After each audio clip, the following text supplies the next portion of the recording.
बोलिए शंकर भगवान की जय। श्री गणेश भगवान की जय। भगवती मैया की जय।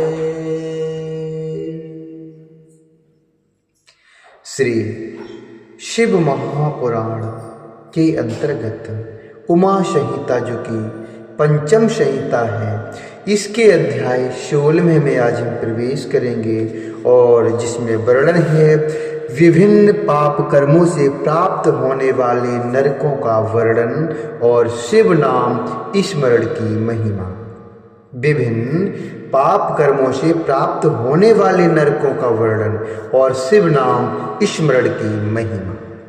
सनत कुमार बोले, हे मुनिश्रेष्ठ, तेषां मूर्धो परिष्टाद्वै, तेषां मूर्धो परिष्टाद्वै नरकास्तानि शृणुष्व च मत्तो मुनिवर श्रेष्ठ पच्यन्ते यत्र पापिनः, पच्यन्ते यत्र पापिनः। रौरवः शूकरो रोधस्तालो विवशनस्तथा महाज्वाल स्तप्त कुंभो लवणो अपि विलोहिता, लवणो अपि विलोहितः। वैतरणी पूयिवा क्रमिशः क्रमिभोजनः अशिपत्रिवनं घोरं लालाभच्छश्च दारुणा, अशिपत्रवनं घोरं लालाभश्च दारुणः। तथा पूयवया प्रायो वहञ्ज्वालो हृदः शिरः सन्दशं कालसूत्रस्य तमश्चावीचिरोधना, तमश्चावीचिरोधना। सनत कुमार बोले, हे मुनिश्रेष्ठ, उन लोकों के ऊपर स्थित नरकों को मुझसे सुनिए जहां पर पापी जन दुख भोगते हैं, जहां पर जो पापी होते हैं वो दुखों को भोगते हैं, वह सब सुनिए। रौरव, शूकर, रोध, ताल, विवसन या विशासन, विवसन या विशसन, महाज्वाल, तप्त कुंभ, लवण, विलोहित, पूयवया, वैतरणी, क्रमिश, क्रमिभोजन, घोर, अशिपत्रवन, घोर, अशिपत्रवन, दारुण, लालाभच्छ, पूयवः, वहन ज्वाल, अधःशिरा, संदंश, कालसूत्र, तम, अवीचिरोधन, स्वभोजन, रुष्ट, महारौरव, शाल्मली इत्यादि बहुत से पीड़ादायक नरक हैं। हे व्यासी, पाप कर्म में निरत जो पुरुष उनमें दुख भोगते हैं, मैं उनका वर्णन क्रमशः कर रहा हूं, उसे आप सावधानी पूर्वक ध्यान से सुनिए। जो मनुष्य कोटि साक्ष्यम तो यो वक्ति बिना विप्राण्यशुराश्च गाः सदा नृतं वदेधस्तोष नरो याति रौरवम्, सदा नृतं वदेधस्तोष नरो याति रौरवम्। जो मनुष्य ब्राह्मण, देवता एवं गौओं के पक्ष को छोड़कर अन्यत्र झूठी ही गवाही करता है, अन्यत्र झूठी गवाही करता है और सदा मिथ्या भाषण करता है, वह रौरव नरक में जाता है। हे व्यासी, भ्रूण हत्या करने वाला, भ्रूणः श्वेणहर्ता चागोरोधी विश्वघातकः शूरापो ब्रह्महंता च परिद्रव्यपहारिकः, परिद्रव्यपहारिकः।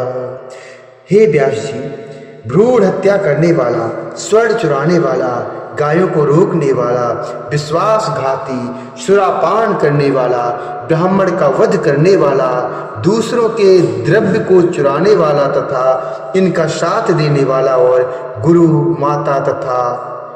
गुरु माता गौ तथा कन्या का वध करने वाला मरने पर तप्त कुंभ नामक नरक में जाता है।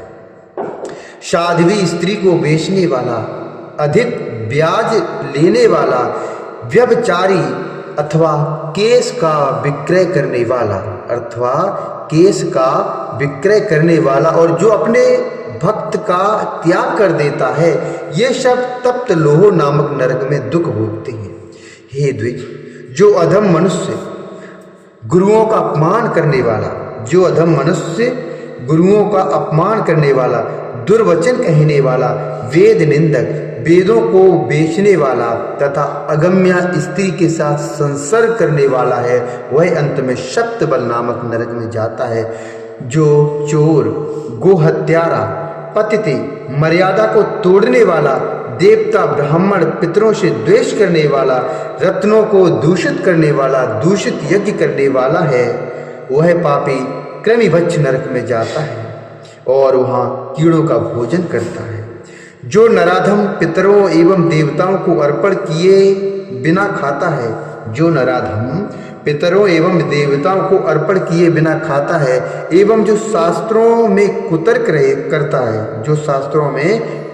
करता है, वह मूर्ख लालाभच्छ नामक नरक में जाता है। जो द्विज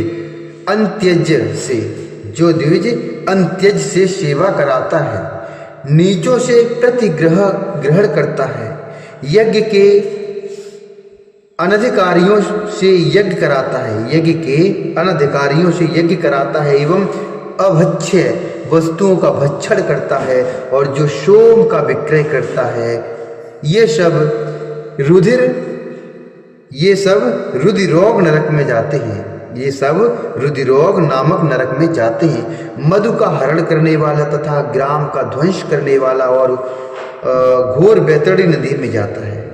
जो व्यक्ति मधु का हरण करता है, ग्राम का ध्वंस करता है, वह घोर बैतरणी नदी में जाता है। जो नव यौवन से मदमत्त होकर मर्यादा का उल्लंघन करते हैं, जो अपवित्र रहते हैं और कुलटा स्त्रियों से जीविका चलाते हैं, वे कृमि नामक नरक में जाते हैं। जो व्यर्थ में वृक्षों को काटता है, वह अश्वपत्र वन को जाता है। चाकू से काटकर जीविका यापन करने वाले अर्थात मांस विक्रय तथा मृगों का वध करने वाले वहिन ज्वाल नामक नरक में जाते हैं। जो मांस विक्रयी लोग होते हैं तथा मृगों का वध करने वाले हैं, वो वहिन ज्वाल नामक नरक में जाते हैं। हे द्विज, भ्रष्टाचार करने वाला ब्राह्मण, क्षत्रिय तथा वैश्य उसी वहिन ज्वाल नरक में जाते हैं और आग लगाने वाला स्वपाक नामक नरक में जाता है। जो व्रत का लोप करने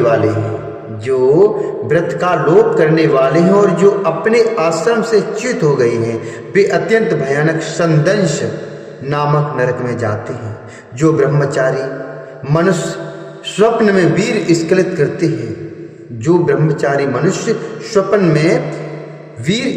करते हैं, तथा जो गृहस्थ अपने पुत्रों को नहीं पढ़ाते हैं, वे स्वभोजन नरक में गिरते हैं। ये सब तथा अन्य भी सैकड़ों हजारों नरक हैं, जिनमें पाप करने वाले यातना भोगते हुए पड़े रहते हैं। इसी प्रकार ये सभी तथा अन्य भी हजारों पाप हैं, जिन्हें नरकों में पड़े हुए मनुष्य भोगते रहते हैं। जो मनुष्य मन, वचन तथा कर्म से वर्णाश्रम धर्म के विपरीत आचरण करते हैं, वे नरक में गिरते हैं। देवगण उन नारकी प्राणियों को नीचे की ओर सिर किए हुए देखते हैं और वे भी सभी देवताओं को नीचे की ओर मुख किए हुए देखते रहते हैं। पाप कर्मा मनुष्य क्रमशः उन्नति करते हुए स्थावर, कृमि, जलचर, पक्षी, पशु, मनुष्य, धर्मात्मा, देवता तथा मुमुक्ष होते हैं और अंत में मोक्ष प्राप्त कर लेते हैं। जितने प्राणी स्वर्ग में हैं, उतने ही नरक में भी स्थित हैं। प्रायश्चित से विमुख पापी नरक को जाता है। हे व्यास, स्वयंभुव मनु ने बड़े पापों के लिए महान प्रायश्चित तथा अल्प पापों के लिए अल्प प्रायश्चित कहे हैं। उन सभी पापों के जो प्रायश्चित कर्म कहे गए हैं उनमें विशेष रूप से शिव जी का नाम स्मरण रूप से प्रायश्चित सबसे श्रेष्ठ है। उनमें विशेष रूप से शिव जी का नाम स्मरण रूप प्रायश्चित सबसे श्रेष्ठ है। जिस पुरुष के चित्त में पाप कर्म करने के अनंतर पश्चाताप होता है उसके लिए तो एकमात्र शिव जी का स्मरण ही सर्वोत्तम प्रायश्चित है। प्रातः, रात्रि, संध्या तथा मध्याह्न में शिव का स्मरण करने वाला मनुष्य पाप रहित हो जाता है और शिव लोक को प्राप्त करता है। उन उमापति शंभु शिव के स्मरण मात्र से ही वह सभी प्रकार के दुखों से मुक्त हो जाता है और स्वर्ग अथवा मोक्ष प्राप्त करता है।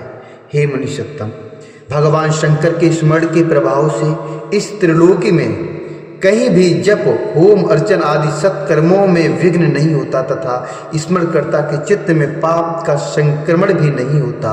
हे विप्रेंद्र, जिसकी बुद्धि महादेव में लगी हो उसे जप, होम एवं पूजा आदि करने से जो पुण्य मिलता है वह पुण्य प्राप्त हो जाता है एवं देवेंद्रत्व आदि का फल प्राप्त हो जाता है। हे मुने, जो पुरुष दिन रात भक्ति पूर्वक शिव का स्मरण करता है वह समस्त पापों से रहित हो जाता है और इसीलिए नरक में नहीं पड़ता है। हे श्रेष्ठ, नरक एवं स्वर्ग नाम का तात्पर्य पाप और पुण्य है, जिनमें नरक दुख के लिए और स्वर्ग सुख तथा समृद्धि के लिए होता है। वही एक वस्तु प्रसन्नता के लिए होकर बाद में दुख का कारण बन जाती है। इसलिए कोई भी वस्तु न दुख देने वाली है और न सुख देने वाली है। सुख दुख का उपलक्षण रूप यह तो केवल मन का परिणाम मात्र है। ज्ञान ही पर ब्रह्म है, वह ज्ञान ही तत्व का बोध कराता है। हे मुने, यह संपूर्ण चराचर जगत ज्ञान स्वरूप वस्तुतः पर तत्व के विज्ञान से बढ़कर कुछ भी श्रेष्ठ पदार्थ नहीं है। इस प्रकार मैंने संपूर्ण नरकों का वर्णन कर दिया है। अब इसके बाद मैं भूमंडल का वर्णन करूंगा। इस श्री शिव महापुराणे पंचमी उमा संहितायाम ब्रह्मांड वर्णने नरकोद्धार वर्णनम नाम षोडशोध्याय। इस प्रकार श्री शिव महापुराण के अंतर्गत 5वीं उमा संहिता में ब्रह्मांड वर्णन में नरकोद्धार वर्णन नामक 16वां अध्याय पूर्ण हुआ। बोले शंकर भगवान की जय। श्री हरि नारायण भगवान